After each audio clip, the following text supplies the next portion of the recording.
Olá, meu nome é Roberta Brito e eu vou apresentar o trabalho intitulado A Importância de Desenvolver Habilidades Socioemocionais na Infância, Relato de Experiência, escrito por Roberta Brito, Maurício Castro, Letícia Pereira e Mirela Dantas. Bom, com as diversas mudanças que aconteceram nos últimos séculos, desde a industrial até a tecnológica, o nosso mundo tem se modificado muito. Com isso, as nossas relações também se modificaram. Um estudo produzido pela Unesco enfatizou que as nossas escolas elas eram organizadas a partir de um modelo objetivista e racionalista, ou seja, que leva muito em consideração a razão, mas que tem pouca atenção para as questões sociais e afetivas. Existem duas perspectivas principais aí para definir as habilidades socioemocionais. Uma delas leva em consideração os aspectos da personalidade e outra aborda temas como habilidades sociais, emocionais, valores, atitudes, crenças, entre outras. Então, na primeira perspectiva, que é essa do modelo dos 5 grandes fatores, eles vão levar em consideração extroversão, socialização, realização, neuroticismo e abertura. E eles verificam em que posição entre os polos extremos dessas dimensões as pessoas se encontram. Diferente da segunda perspectiva, que leva em consideração valores, atitudes, crenças, habilidades sociais, entre outras.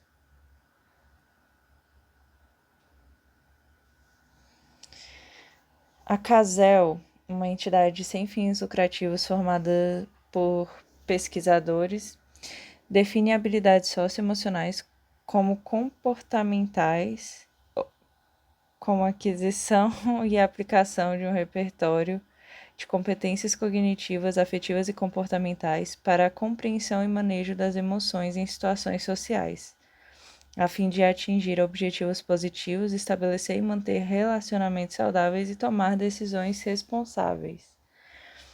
Nesse modelo, eles levam em consideração 5 aspectos, que seriam a autoconsciência, a autogestão, consciência social, as habilidades relacionais e a tomada de decisões responsáveis. Bom, diversos estudos eles apontam aí os benefícios do cultivo das habilidades socioemocionais na infância. O primeiro e um dos mais importantes deles foi o estudo de James Heckman, que foi conduzido no estado de Michigan, nos Estados Unidos, e que consistiu em uma pesquisa longitudinal com famílias de baixa renda. Ele teve 2 grupos, que foi o grupo experimental e o grupo controle, e o que ele pôde verificar com os participantes na vida adulta é que os participantes que participaram do projeto de desenvolvimento socioemocional, ou seja, do grupo experimental, tinham diferenças significativas em aspectos importantes considerados como não cognitivos. Por exemplo, quesitos como menor evasão escolar, menos desemprego, menor incidência de participação de crimes. Isso quer dizer que existe uma probabilidade alta de que o programa tenha surtido efeito em algumas áreas da vida dessas pessoas que participaram desse estudo. Sendo assim, e tendo em vista a necessidade de incluir o desenvolvimento das competências socioemocionais no âmbito escolar, para um melhor enfrentamento dos desafios postos pela dinâmica do novo milênio e para um desenvolvimento mais global das potencialidades dessas crianças, foi proposta a realização de oficinas com crianças do ensino fundamental 1 para se trabalhar tais competências, durante um evento literário ocorrido em uma universidade pública no interior do Piauí. Trata-se de um estudo qualitativo, descritivo, e é um relato de experiência. Durante a Feira do Livro, foram realizadas ao todo 4 oficinas de desenvolvimento de habilidades socioemocionais. Cada oficina tinha duração de 2 horas e elas foram divididas em 3 dias de evento. Cada oficina contou com aproximadamente 20 crianças, entre 5 e 12 anos de idade, sendo que o critério para a seleção dos grupos foi a turma em que estavam inseridas no contexto escolar.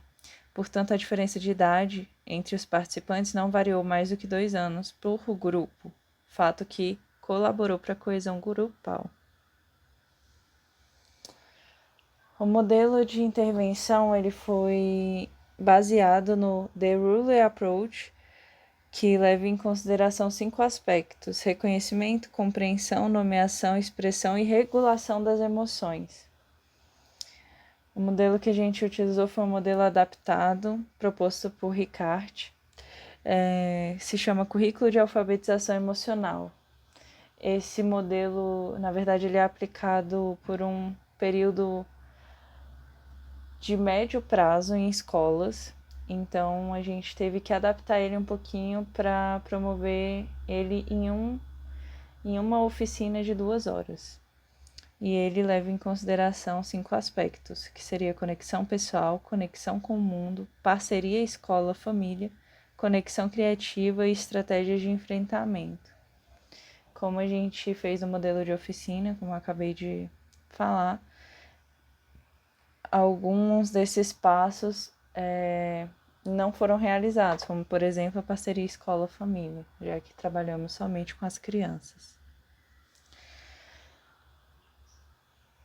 Durante as oficinas, o que a gente pôde perceber foi que as crianças mais jovens, entre 4 e 6 anos de idade, tinham mais dificuldades em reconhecer as emoções mais complexas e elas reconheciam apenas as emoções básicas, como tristeza e alegria.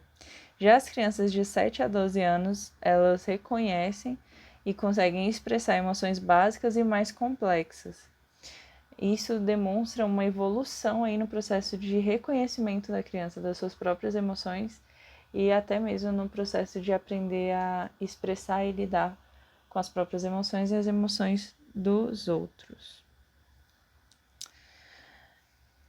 Dentre as crianças que participaram das oficinas, algumas relataram situações que chamam a atenção e requerem cuidado, tais quais automutilação, situação de abuso, situação de vulnerabilidade, violência intrafamiliar, pensamentos e tentativa de suicídio.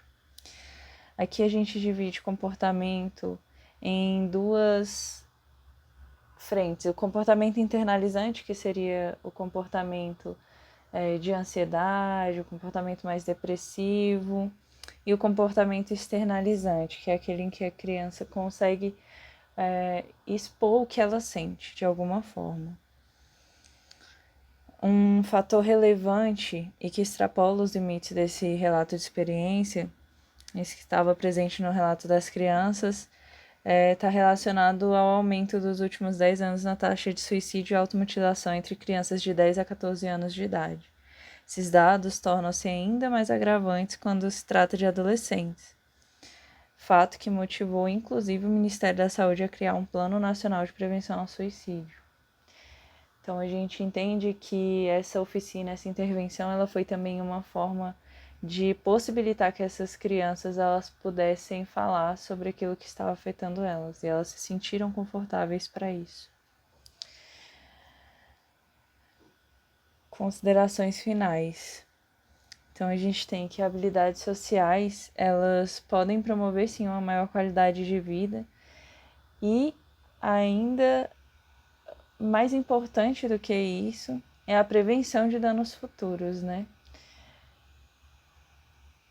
Então, destaca-se o fato do modelo de intervenção realizado configurar-se como uma ferramenta potente e prática que pode proporcionar, além da melhoria do convívio em sociedade, o trabalho com êxito de temas, por muitas vezes ainda delicados, quando surgem na infância e adolescência e que requerem maior atenção, tanto da família quanto da escola e profissionais de saúde e educação, levando estes a se atentarem para tais questões e se engajarem com a saúde mental, principalmente das crianças. Obrigada pela atenção.